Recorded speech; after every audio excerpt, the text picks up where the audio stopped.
Welcome to the Better Questions podcast. Thank you so much for listening and for watching.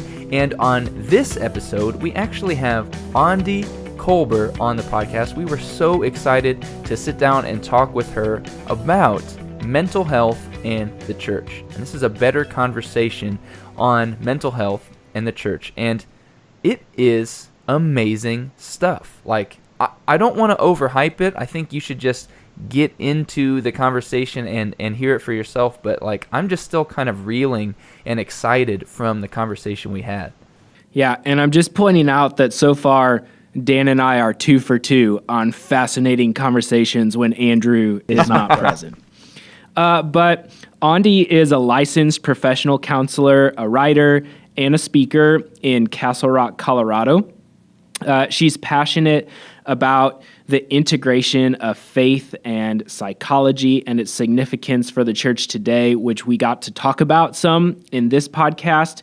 She's written for Relevant and CT Women, Encourage, and more. And she describes herself as a survivor of trauma and a lifelong learner.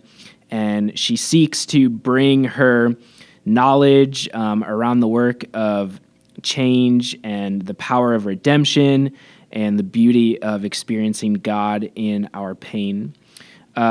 She has been happily married for 11 years. She's the mom of 2 kids, and she has her first book set to release in January of next year. Yeah, and so anybody that is out there listening or watching that is interested in this topic, I don't want to make you wait any longer. So here is our conversation on mental health and the church with Aundi Kolber.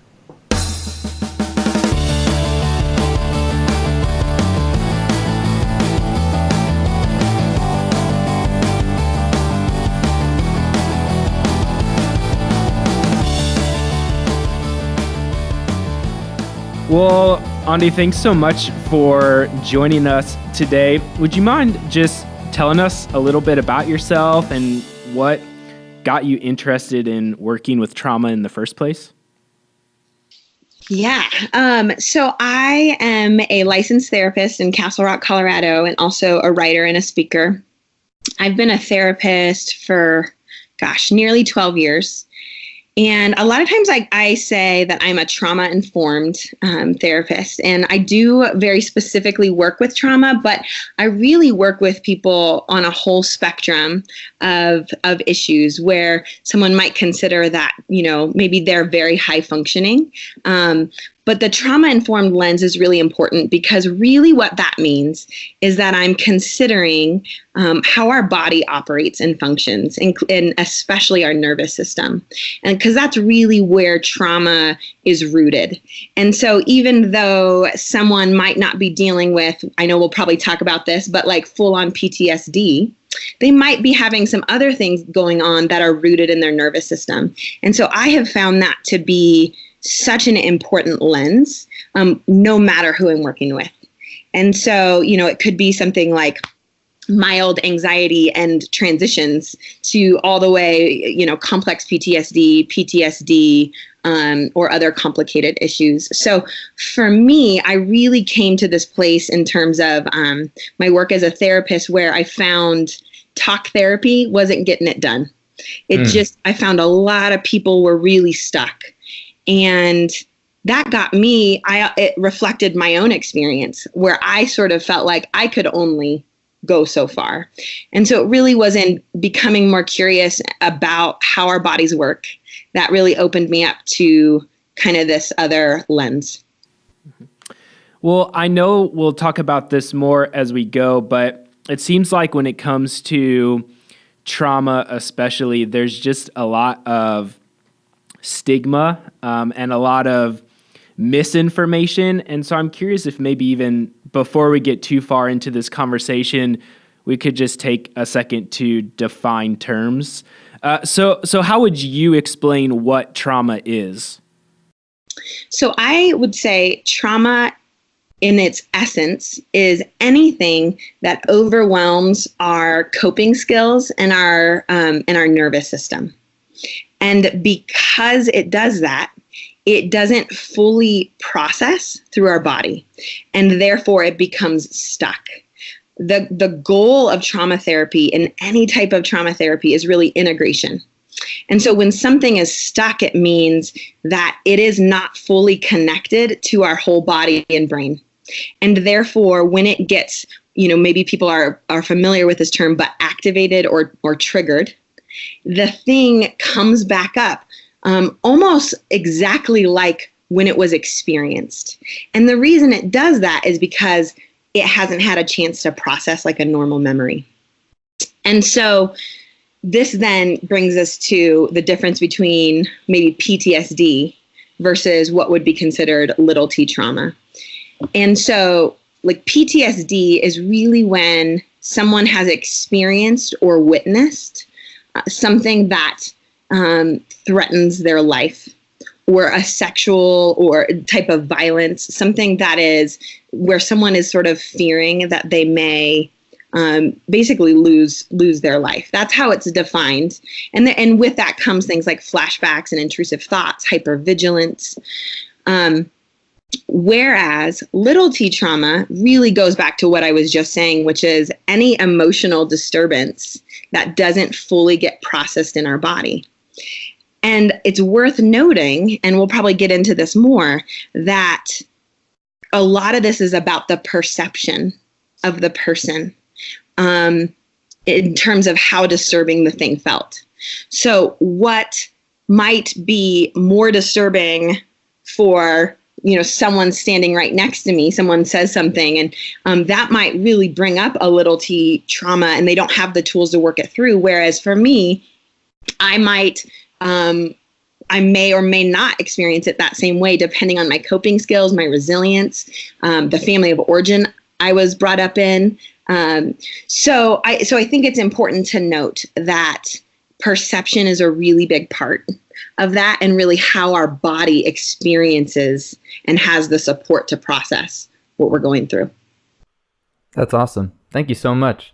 I'm really excited about this conversation. I actually started therapy for myself about 6 or 8 months ago, and it's just been, I didn't really know how much I needed it, and even the things we've talked about are not even fully, it's gone beyond what I thought I even needed it for when I went in. So it's just been awesome. I'm real excited. And taking another step back before we really dive into trauma in your work, I just thought we could get a sense from your perspective how most people, specifically in the church, view psychology and mental health in general.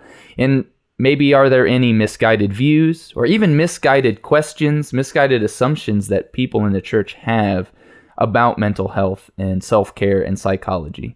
Well, how much time do you have? No, that's a really good and fair question. And I think, and also I just want to say, good for you for pursuing counseling. I think that takes actually a lot of courage to be vulnerable and to do your own work. And I just want to put a plug in. I don't know exactly who the demographic of your listeners are, but I really believe that we can lead people to the extent that we're doing our own work. And so It's not to disqualify work, other love that we've given before we've done our work. But the deeper we go in our own journey, the deeper we can take folks with us. And so I think that really matters.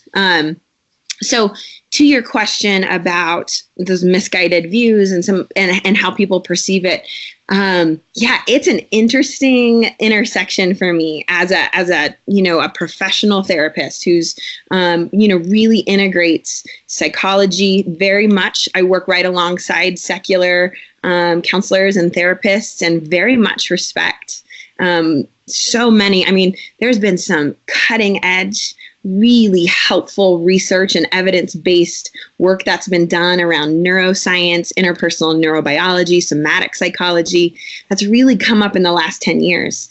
And so I say that because as a person who loves Jesus, it can be very awkward, frankly, to observe some of the things that are just frankly not true about our experience and how we talk about mental health. And I would say there's always nuance and variation. Like there are some folks in churches who actually are doing such a great job and who really are making it okay to just be a person who that's part of the experience of living in this world that's imperfect, And then what I also observe is that there tends to be some continued stigma, like you're struggling because you don't have enough faith. If you really loved Jesus, this wouldn't be happening. And that's not always articulated, but it's implicitly, it's implied. Yep. I see folks really wanting to fix people with very simple, honestly uneducated perspectives. One of the things I say with trauma is that it's really important to know what you're dealing with. Like for me, when I was first a therapist, I was actually quite scared of trauma because one of the things that I had heard is don't take it out if you can't put it back in. Because with trauma, when something gets activated, it can feel really scary for someone who has a trauma history where they're sort of out of what's called their window of tolerance. And that's when they go into fight or flight, and the top of your brain, or it could be also into dissociation, the top of your brain, which I don't know if you guys can see me, but if this is your brain, this is from Dr. Dan Siegel, your prefrontal cortex is, sort of here. And when you go into fight or flight, or then potentially into dissociation, the top of your brain is no longer online. And that's the part of your brain that really is able to sort of observe, make sort of decisions based off of a lot of different perspectives. We can think long term. So the lower part of our brain is really about survival. So if you get someone into their survival mode and then you're like, okay, bye-bye, like have a good life, or like have a good day, they're like, their body is experiencing that moment as though, how do I just remain alive?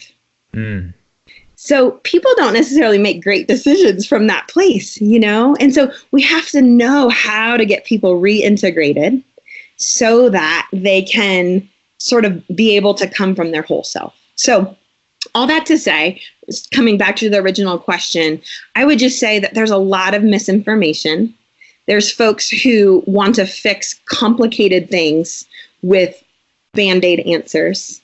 And we forget that God is with us in process. Like we were literally like I often talk about we're in the already but not yet. Like we're so loved, but we're not finished. And that's okay. It really is okay. Yeah, thank you. That was awesome. Yeah, that's so helpful. When I just think about trauma and the way that the church does or doesn't respond to it, I think the number one thing I see is just ignorance or lack of education and information, which you talked about. But I think another probably misguided perception I see a lot is irrelevancy. Like, oh, well, we're talking about a very small number of people that this affects in our church. And even when I just think about the statistics of number of women and men that have experienced sexual abuse, they typically say 1 in 4 girls, 1 in 6 boys. That's already a big percentage, but I'm just curious, is this a larger reality than maybe many people think when it comes to the people in your church that you're around all the time? That's really a great insight. And absolutely. And I think that's why I say I'm a trauma-informed therapist, because I would say most people who come to see me don't come because they're like, I have some trauma I need to work through. A lot of people that come to see me have a lot of little t trauma. And where this intersects with what you're talking about is that little t trauma that goes unaddressed can act in our nervous system in the same way big T trauma can. Meaning we have so many areas where we get activated, that we're constantly living either in fight or flight, or because we can't resolve it, we go down into dissociation. So going back to what we've already talked about, that means we're not living from our whole self. That means that's our prefrontal cortex is online, and that means we're in our window of tolerance.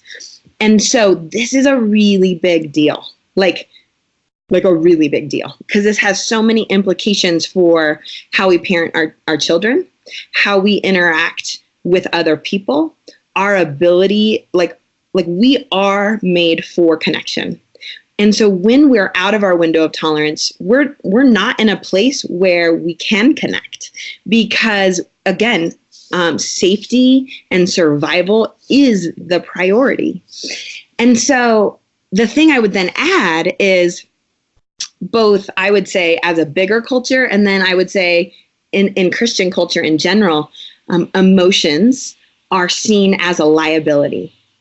And because that's true, it's like our emotions are part of what is necessary to process the little t trauma, right? So if you think about it, starting from your youngest ages, if you're told it's not okay to feel feelings, it's weak, it makes you less of a Christian, it means you don't trust God. What happens is that developmentally and physiologically, we don't develop a window of tolerance that can withstand feeling very much. Man. So then you get into a situation where it is disturbing, but you don't have any tools or support or the physiological ability to tolerate what you've been through.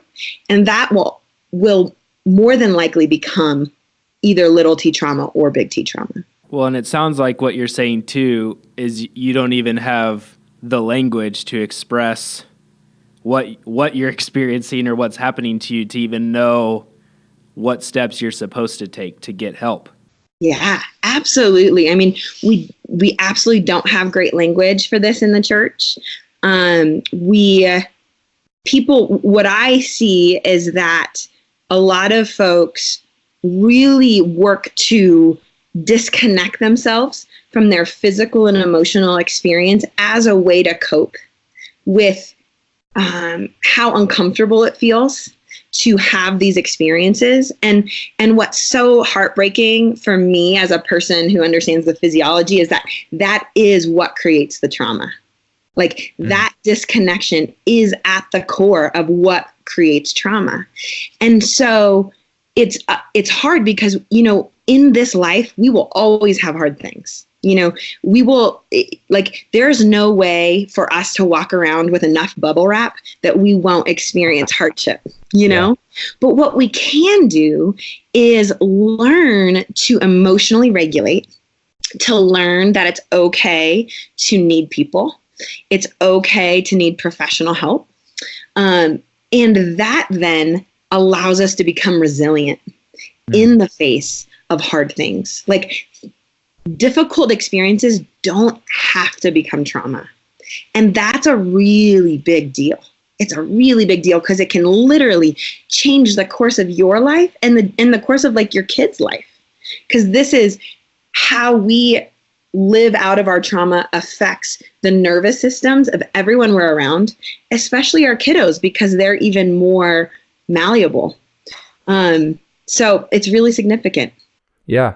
Well, I think that's a perfect segue because I really, for this conversation, was hoping we could kind of talk about it in two parts. So one would be some better questions and better conversations we can have for people who have experienced trauma. And then the second piece would be better questions and better conversations for the church.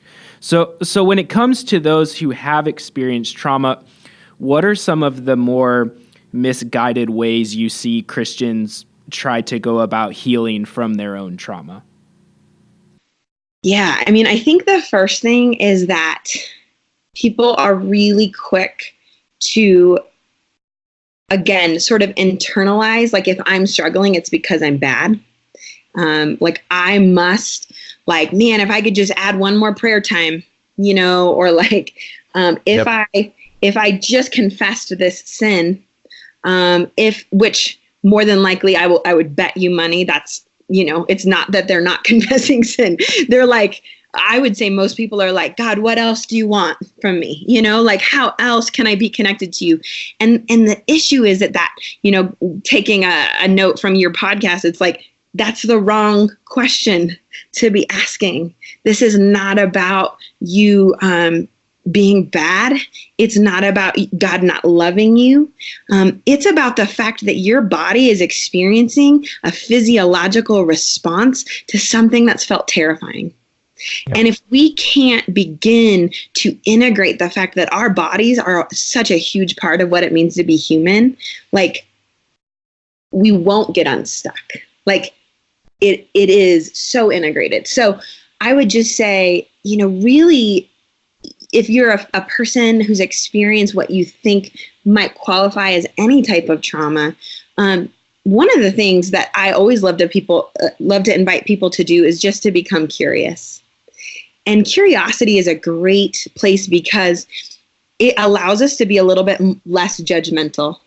It's less about like, this is the black and white idea of what's happening, and more like, like, I notice when I get around a person like this, my heart starts racing. And all of a sudden, I kind of want to run out of the room. That's really interesting. I wonder what that's about.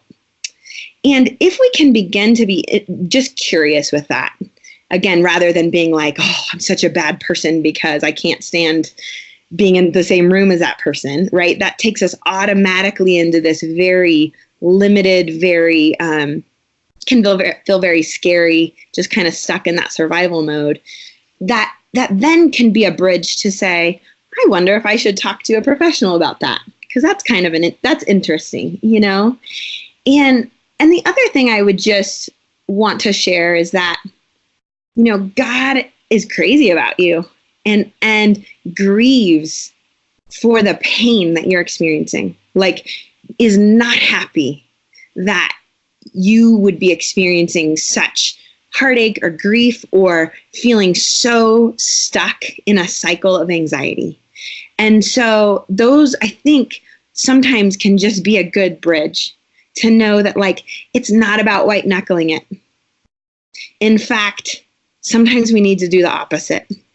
And that's it's that posture of saying, maybe this issue needs a different answer than staying in the cycle that I'm in. Yeah. We had some other questions written down, and you're like covering all of them as you go, which is great. But like, there's just this idea, if I can kind of sum up, of like, you nailed it, that our bodies are bad somehow. Like, there's a lot of scripture that seems to indicate like the flesh is weak and the flesh is bad and all this stuff. And I think a lot of Christians get this idea that like, so my body is bad, so when I die, my spirit is going to go to heaven, so my body doesn't matter as much. And then the other piece to this, like, if you think of the Genesis creation story, Adam and Eve realized after they ate of the fruit that they were naked, and with that came shame. And I think there's this idea that okay, so my body is bad, and that's this idea of, I don't know the word for it, but like, so I'm bad would be shame, that I am bad, but also my body, my flesh is bad. And I could just see how that makes a cycle. And then how you talked about like, I can't read my Bible and pray my way out of this. Plus I'm bad and my body is bad.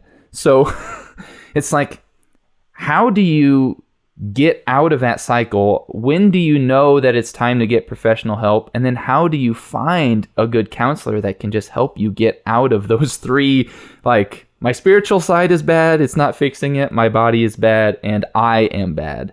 How do you find the right counselor that can help you? And when do you know it's time to look for help? Yeah, there's a lot there, and I want to come to the counselor. I want to unpack the body part just a little. Yeah, for sure. I wanted to spend some time there too, because that's something I've heard come out a lot in your work that I wanted to hear you unpack. But even just in addition to the idea that like bodies are bad, flesh is weak, I can see from what you're saying how we fuse those ideas together, because we get this idea that like, well, I have these temptations to sin, and those are bad.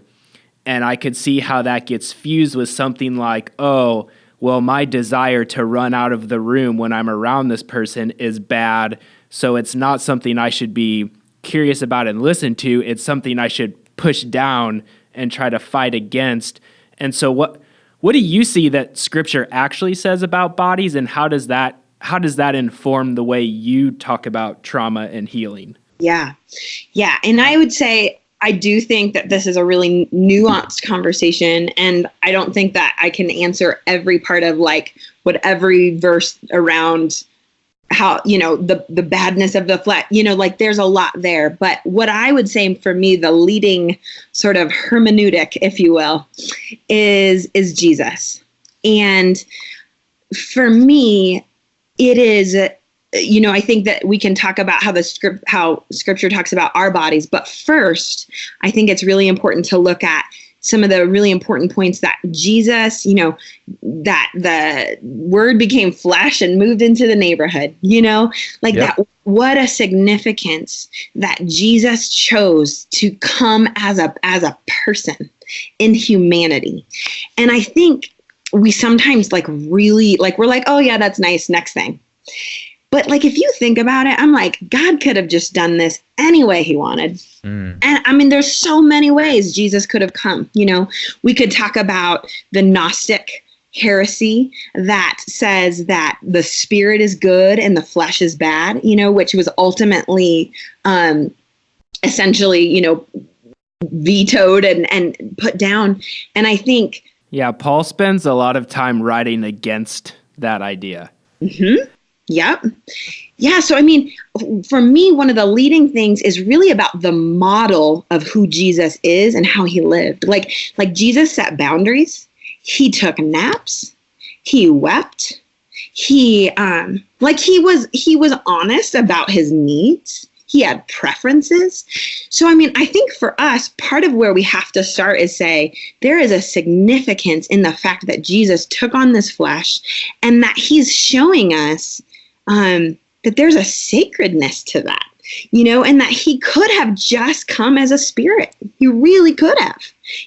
So for me, one of the things I talk about and I'm writing about in my book is I've kind of coined this term functional Gnosticism, which is this idea that we don't say that we're Gnostic, but we live like it.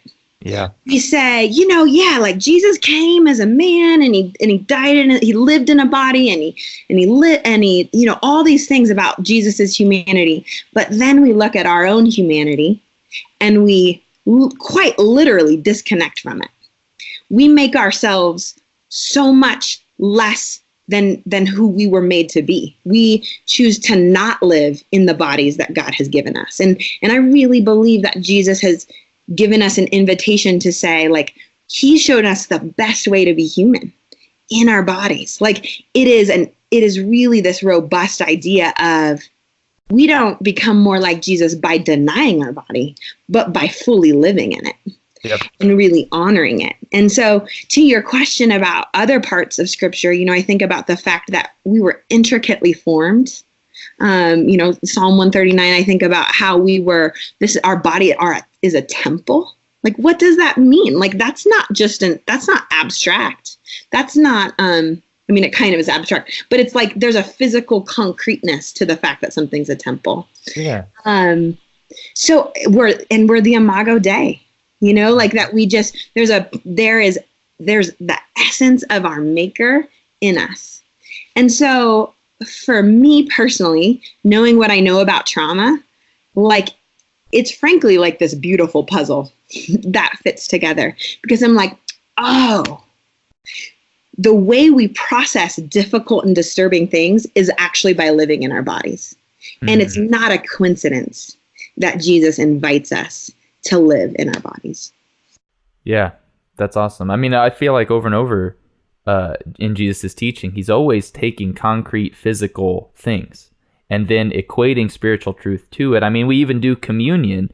He's look at these elements that are here in reality, and there's a spiritual quality to them. And it would make so much sense that our very bodies, that as much as we know about, medicine and anatomy and our brain, at the end of the day, there's a lot to it also that we still don't really understand.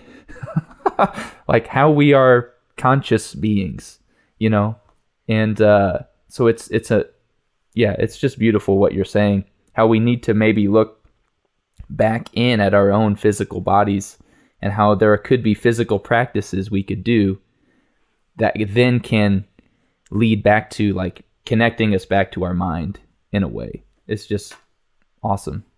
And then what would you say for people who are going through trauma is the point that they should be looking for? When is it time to seek professional help, and how do we seek professional help? How do we find the right counselor? How do you advise people for that? Yeah.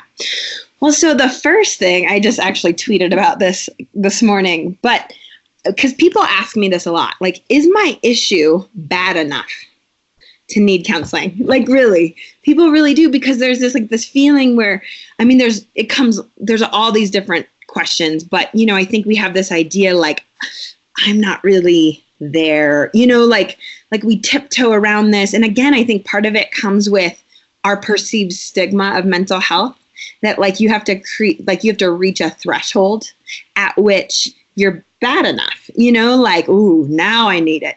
And I'm not saying that there isn't a time where things get more significant. That's absolutely true. And there are times when, we really, it's sort of almost not optional that we need that.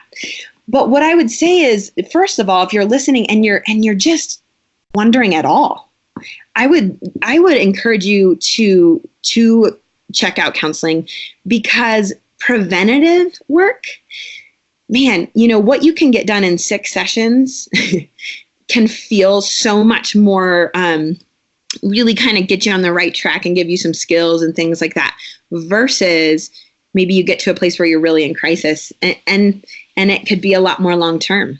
So first of all, just like in a way like medicine, where we're more preventative, I would say the same is true with our mental health. Like, we don't need to reach that threshold necessarily. However, what I would say is that, if you're resonating with some of the things that I'm talking about, like feeling activated in your nervous system, wondering like this inclination, like things aren't quite what they're supposed to be, or maybe I can't quite connect to my emotions and I don't really know why, or when she's talking about her body, like, I don't even know my body's there. Things like that. Those are all indicators that maybe we could use some additional help. And I would say the other side of that is that anytime we bring up emotional anything, we feel like we're outside of our window of tolerance, like I've talked about. That's another one. So in terms of finding a good counselor, like there's always some nuance, right? Because there's some things that are involved. And one is that, it costs money. So I get that. Like, I know not everybody is in a position where they can, have the money, the finances to do this. And so a couple of thoughts would be to say, a lot of counselors do sliding scale. And I think that is a good thing to just know. And that if you have a counselor that maybe, you've heard, like, I think it's always great to get a referral. Like, if you've heard, like, I had a good experience. I think some of the best therapists, like, that's how you find out about them, because it's such a relational work. It's such a relational work that if you find that someone's had a good connection, that's a really good sign. And so checking to say, like, do you do a sliding scale, things like that. I think also checking in, I'm definitely biased, but I'm trained in something called EMDR, which is eye movement desensitization reprocessing. And that's a particular type of trauma. It's like a modality for trauma work.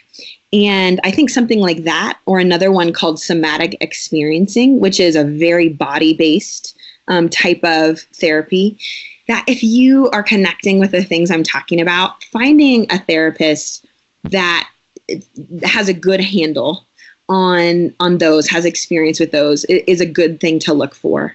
And ultimately what I would just say is that I would recommend interviewing, like 2 to 3 counselors. Ask if you can have like a 10 to 15 minute conversation with them, and try to see if you feel like you could connect. Because research has shown us again and again that ultimately the strength of the relationship in therapy is one of the highest predictors of success. So almost no matter what, it's really important that you feel comfortable and safe with the person that you're with. Because I think, depending on your issue, it could be you could be there for less time or you could be there for longer. But either way, that relationship piece is so important.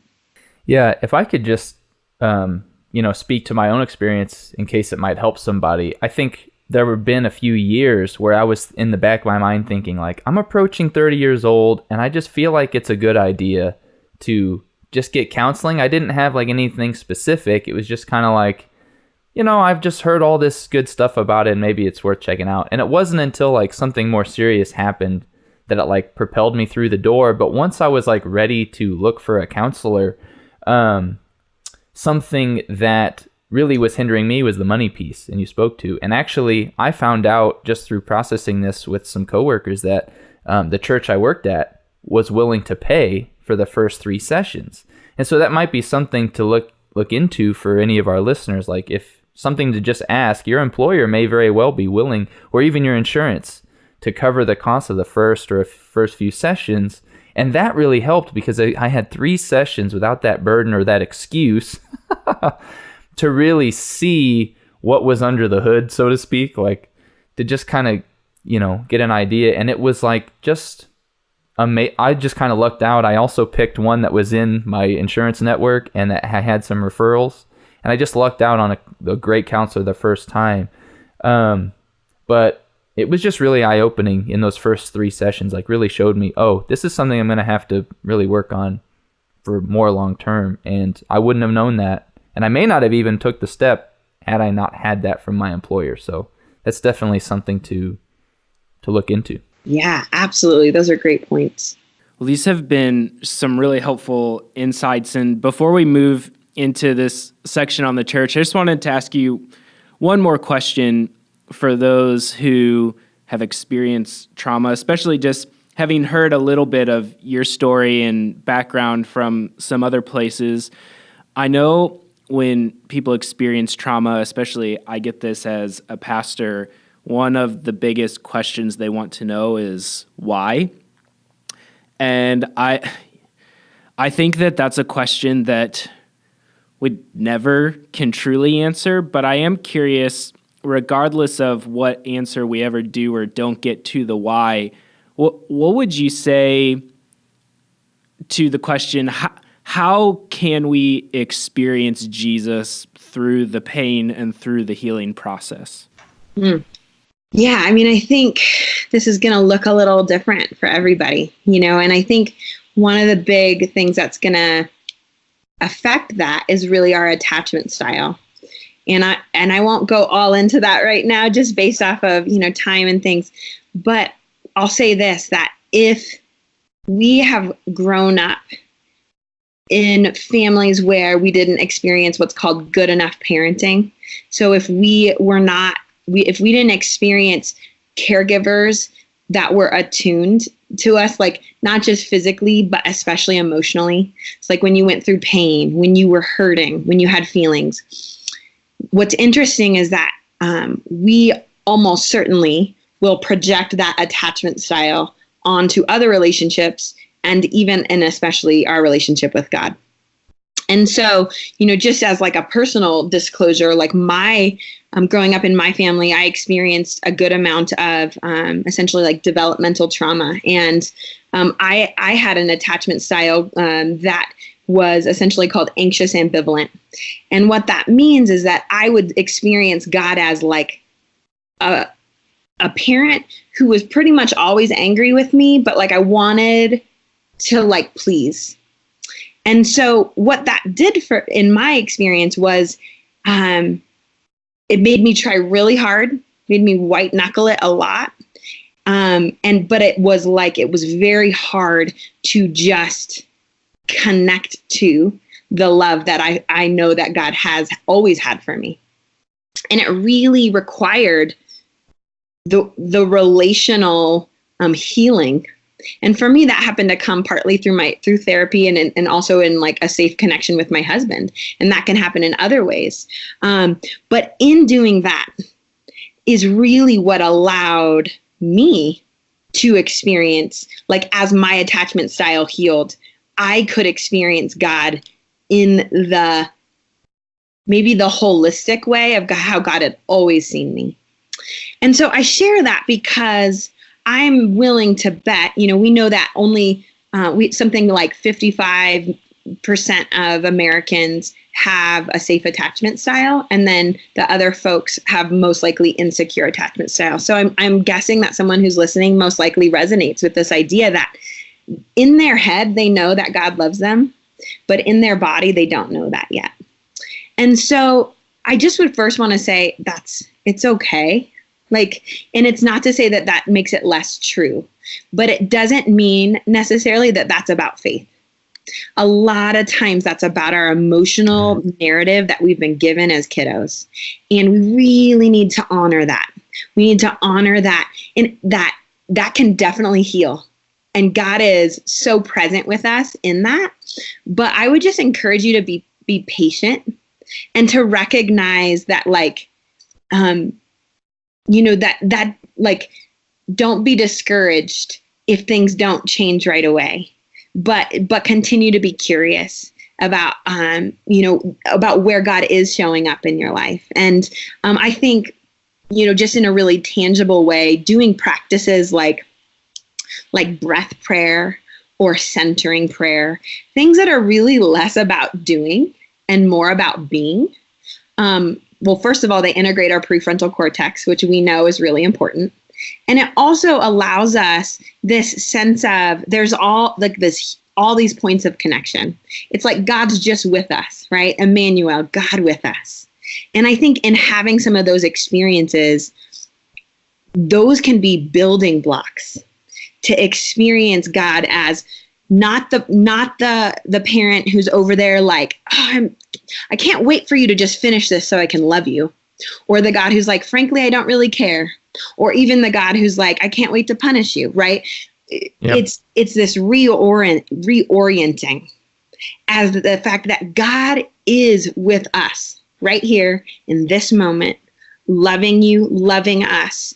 And that hasn't changed, but our internal ability to receive that does change. Yeah, that's awesome. I think that's a great way to wrap up that first section. And as we move into that second one we wanted to talk to, and we'll just talk about it briefly, which is in the church, trauma in the church. I wanted to kind of steer the conversation into something we've touched on a little bit already, like how maybe the church, whether they know it or not, can actually cause trauma or perpetuate that cycle by some of that misguided, beliefs. But I wanted to also then ask, so how can the church respond to people that have been traumatized, maybe even from another church? Like, how can they help people heal from that? And how should the church respond when they themselves have been the one that caused the trauma? Yeah, those are some big questions, but I think they're really good. And I'm glad you guys are asking and wondering. And so to the first one, how can the church respond when like someone who's experienced trauma is there? I think one of the first things I would just say is it's really important. Like as we started out the podcast, I talked about, doing your own work. And I would say one of the best things that churches can do is to be really aware of how important it is that leaders and leadership are involved in and aware of personal growth, emotional maturity, having places to sort of unpack the things that are hard in their life. And the reason is that we literally know the way that our brain works is that our ability to empathize with another person is based on our ability to feel our own feelings.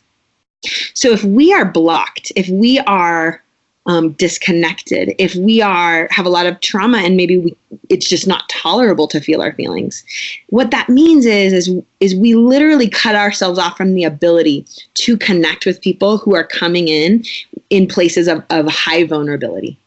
Yeah. So the first thing I would say is to really make that a priority, that there would just be a standard, a desire. It doesn't mean we need to be perfect. In fact, it's our willingness to say that we're still in process that probably is more important than anything. And so just as like a sort of a framework, I think that matters so much.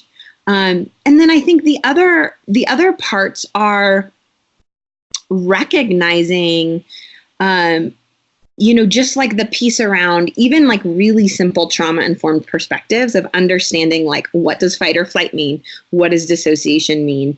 And having some understanding of there are things that are going to be talked about in the church that might be triggering for someone. So could you even gently say, hey, if this is hard for you, just know, it's okay to talk to a pastor afterwards and get some resources, or just know, like, if this brings up anything for you, just know, that doesn't mean that you're doing anything wrong.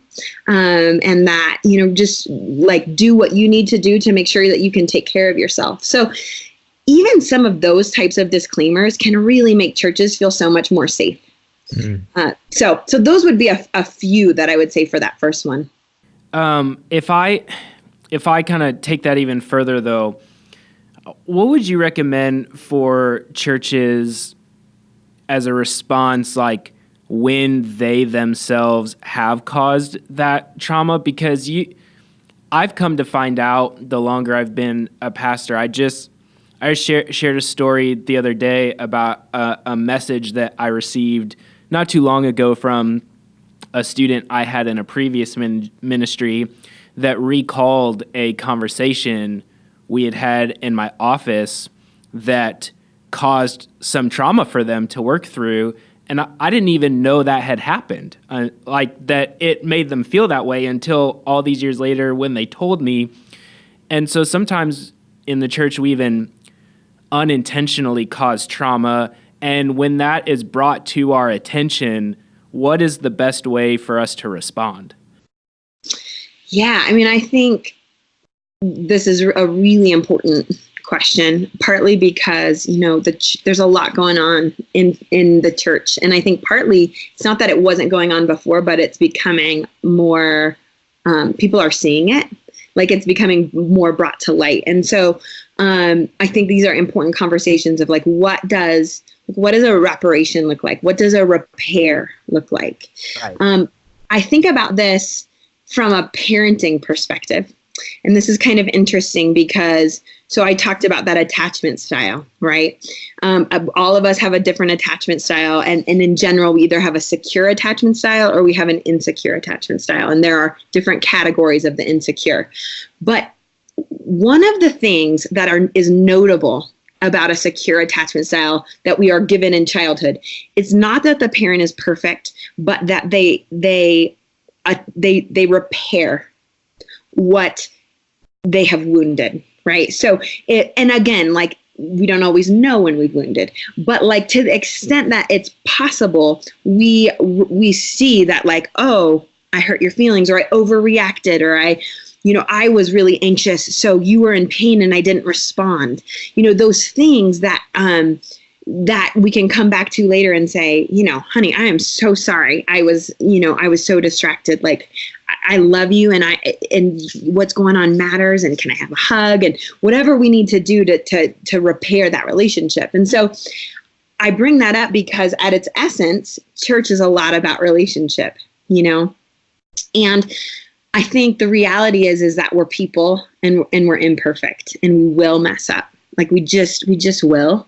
And that's why I think the therapeutic part for people who are in ministry really matters, because that's a heavy burden, like in the sense of like you're constantly working with people, and it can be very intense, and we can experience things like secondary trauma and all that. And we also need room to process our own experience. So with like the example that you give, I think there's a sense to which we can only repair what we know is happened, right? Yep. So part of how we can know is continuing to get training around things like mental health and trauma. So we become more sensitive in the first place. But then if we say something, I think if we have an awareness, we do what we can to say, how can I say that differently? Is there something I can do? How can I earn back your trust? Or to also respect if they are like, you know what, it's kind of not personal, but like, I just can't right now. Like it's also really respectful to honor someone's boundaries when they say, like, I really appreciate your apology. And also, like, I feel like I can't do that right now, because that is actually very trauma informed. A trauma informed perspective is all about choice. It's saying the things that have happened to you are rooted in feelings of helplessness and overwhelm. And so I don't want to put you in a position where you feel like you no longer have a choice. And so I think those things that really honor and empower people to say, I realize I made a big mistake. I'm going to do what I can to earn back trust. Here are some ways I think I could do that. And I just want you to know that, like, I trust you to tell me and to really have the choice to make this feel okay for you again. So I know we're spending a lot of time on this one point, but I do have one more question about it. So I love everything you just said, and even just for me personally, that was really helpful in considering how I can approach those conversations in the future. But everything that you just said is also completely hingent upon that person or those people or whatever the representative is of the church that caused the trauma admitting that it actually happened, which I find is so rare. And I'm just curious, why are people so unwilling to either admit, yeah, you're right, like, I did cause that trauma for you, I'm so sorry, let's try to repair that, or at least admit, since you have pointed out so much of trauma is based upon perception, at least point out, I'm so sorry that you experienced that based on an interaction we had. Why will people not just admit that happened? Yeah. I mean, this truly goes back to doing our own work. And I mean, that's why anytime I talk about any type of helping profession, which is really what I would say in terms of ministry, it's like there's an element to which that's what that is because we're with people and often in vulnerable spiritual, physical, mental places, that we have to be aware of our own blind spots. We have to be connected to our own emotional experience. And that then, if we're actually doing that, it produces a sense of humility. It just does. I mean, if you're really doing your work, it does. I mean, you could go into a counselor and pretend, you could do that. I mean, you could tell people you're doing your work. That doesn't mean you are. And so there's a sense in which when we recognize our own, like I don't have to be finished. I'm not more valuable if I'm perfect. I have issues too, because that's what it just means to be a human.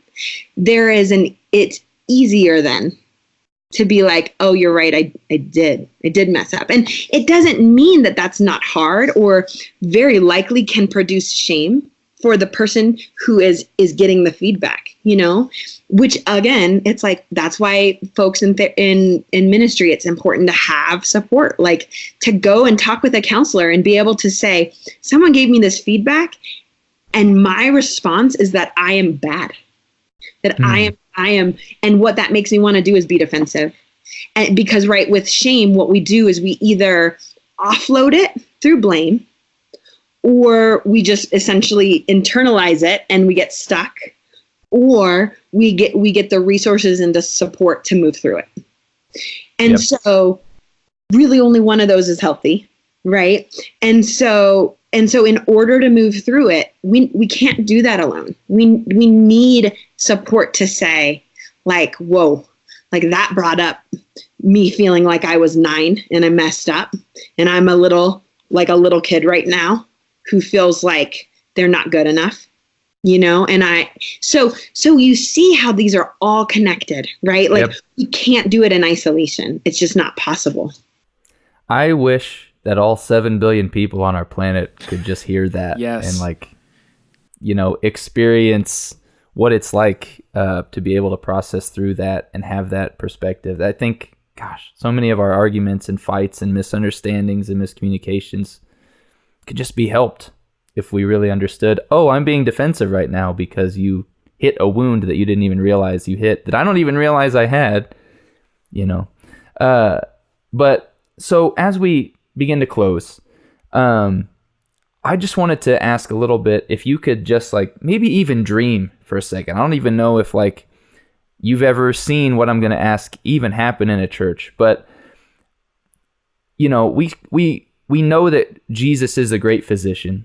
And a lot of times in church, when we think about helping someone and being a pastor, I think a lot of people assume that if you're a pastor, then you're a counselor. And they kind of maybe even confuse that. So they'll go to a pastor and the pastor will go, well, just let me introduce you to Jesus. He's the great counselor also, right? And I know for me, I went through Bible college and I just did not, I even though I'm a worship leader, I got a preaching degree and I am not trained for that, and I just can't imagine somebody coming to my office, if I was a lead pastor with these issues. So anyway, my question is what should the church's role in healing be in a perfect world? And if that is the case, what programs should we be offering to, to our people that we're just not right now? And then what training resources are out there for pastors to actually maybe get more qualified if people are going to approach us that way, if that all makes sense? Yeah. So, I think I'll maybe work backwards. Yeah. Jump around a little bit. But first of all, I think it's really important to really honor the training that you actually have, right? So recognizing that there are times when kind of what people need is like a me too. You're not alone. You are loved. I'm with you in this hard thing. And, there's this relational piece that I think it's really appropriate for pastors to come alongside people in that way, to just as this element of I'm with you, and the church is with you and we're in community and I see you. And it's more from a peer-to-peer place. And I think that that's great. And it's wonderful. And, for bereavement and grief and those types of things. But I think what would be helpful for pastors is to work with potentially local counselors, potentially, to get some understanding of, here are some basic things to look for of when you need to refer immediately. Maybe you still meet with them from a place of hey, I'm just here to support you and listen. But the work is not done there. The work of what it means to dive into childhood wounds, to learn to emotionally regulate your system, to understand how to move through trauma, some of those types of things, to really recognize, even if you understand some trauma, the more you understand trauma, the more you respect it. Yep. Because you realize that just because you know about trauma doesn't mean you can help someone move through it. And those are two very different things.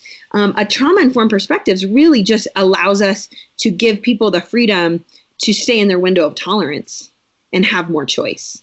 So churches that do that maybe just get more comfortable with the physiological understanding of even what's happening. But they don't necessarily come to believe that they might be the ones who can move them through the trauma, So I really like this is less of the trauma piece, but in general, I think, I don't know how to say his last name, but Peter Scazzaro, I think it's like emotionally healthy church, emotionally healthy leaders. I think he has some really good perspectives on what it looks like to, just basically have a climate in a church that is like emotionally healthy and aware. And I think that that is like just a great resource for leaders. But, we are sorely needing more resources around trauma. I mean, we just don't. That's honestly part of the reason why I love to talk on podcasts, because I'm like, we just don't have a lot. We have, I think, there's some good stuff coming out, but it really, so much of this is like just in the last 10 years, we have all this new information. And I think we're still learning to integrate that. And that's okay. Like, it is what it is. But there's definitely need. So I think the more that churches can just be open to learning and recognizing that there's great information out there, we need to be willing to seek it out. So when it comes to the church's role and process in walking alongside people as they're going through the healing journey, one thing that I have experienced myself, but also seen lots of people experience, is they try to be that for people who are going through the healing process, and the people who have experienced trauma going through that process very much just push them away. And you've even given me language to realize, well, it seems like how that makes us feel and respond when that happens is very much based on our attachment and what kind of personal work we've done. But my question is, when that happens, so we listen to this podcast, we're like, okay, like we want to be that kind of church that creates this safe place and is encouraging and supportive and walks through, and then we get the cold shoulder. How do we respond? What is our next move? I would say remaining, honestly, it's like almost too simple in this sense, but I think there's a lot of value to it, like remaining loving and open, but respectful. Yeah. And really, because again, coming back to the essence of trauma, it's that you don't have a choice. And so even when we think like, ooh, like I'm going to like make you love me, like I'm going to force this love on you. The problem is that when we take away choice, can be so triggering for so many people, because it must be about them feeling ready to receive that. Yep. And this is and I really love your question, because I think I can so see like how that can feel such a bummer as a church that wants to be supportive. But it is such a gift to people when their no is respected. When they are really valued and honored and their voice is like, okay, like you can do Sundays right now and that's it. Okay. Like when you're ready, we got you. Yep.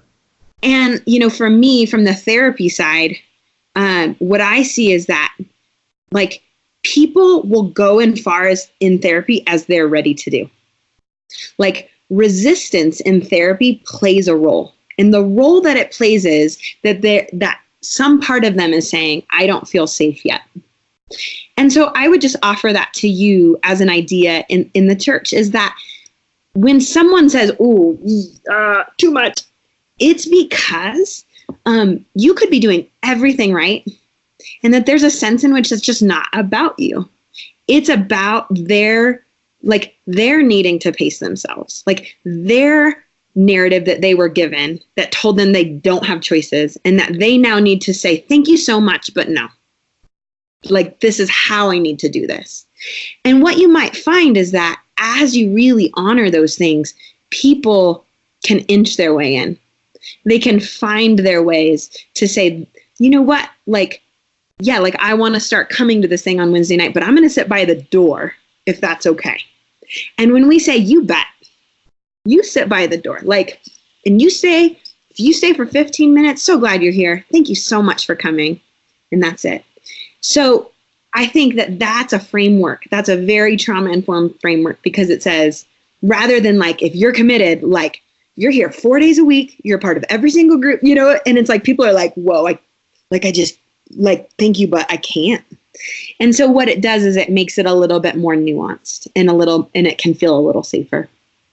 That was so helpful. Love it. This conversation has been really enlightening, and I so appreciate your time.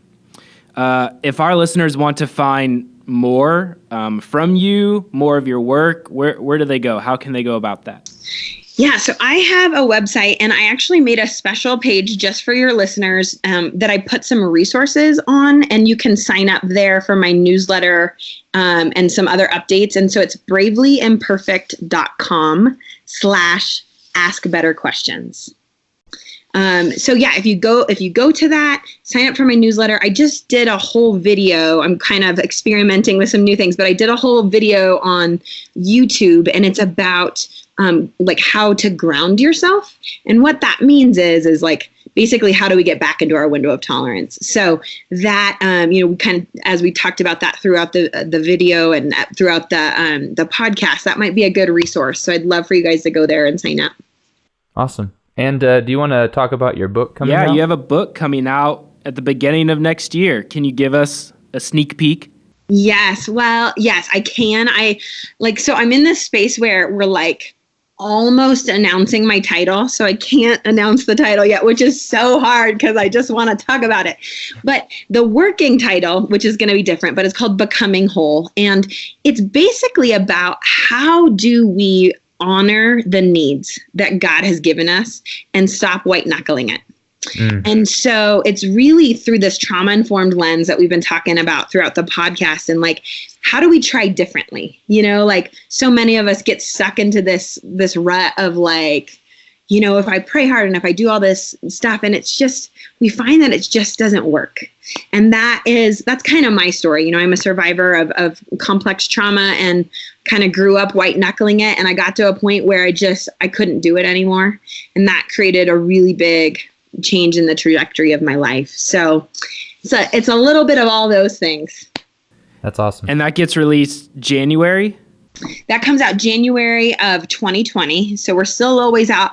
We are, and if you sign up for my newsletter, you'll get all the updates. But basically, I think I'll have the cover and the title coming in June, and it'll be on Amazon. I'm publishing with Tyndale, which I loved working with them. And yeah, and if folks want to follow me on social media, I'm at Aundi Kolber on both Twitter and Instagram. So I would love that. Well, hey, thank you so much for your time. It was great having you. I hope we can do it again sometime, maybe after your new book drops. I would love that. And yeah, I keep asking better questions, you guys. I love your work. Thank you. Thank you so much. Have a great day.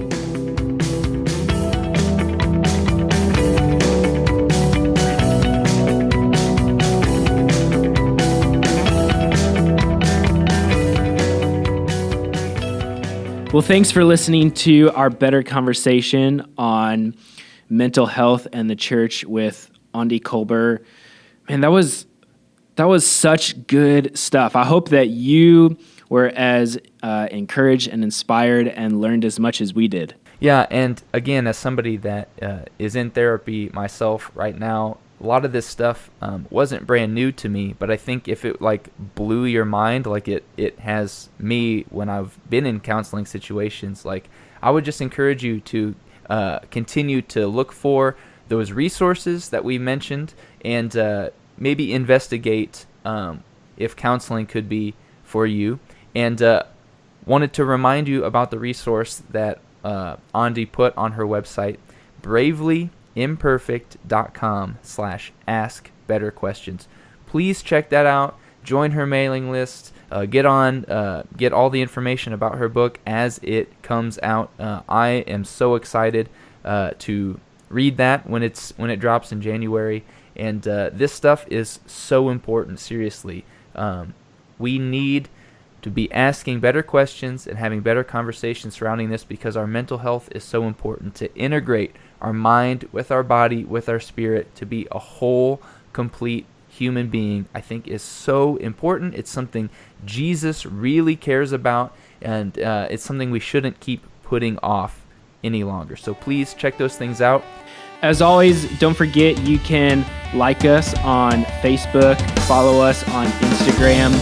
It's always great to just go ahead and subscribe on either the podcast app or on YouTube so you get notified each time we release a new episode. And also, it helps us anytime you rate, leave a review, and most importantly, share so that awesome conversations like these can be shared with your followers as well. Thank you so much again for listening and for watching, and we'll see you next time.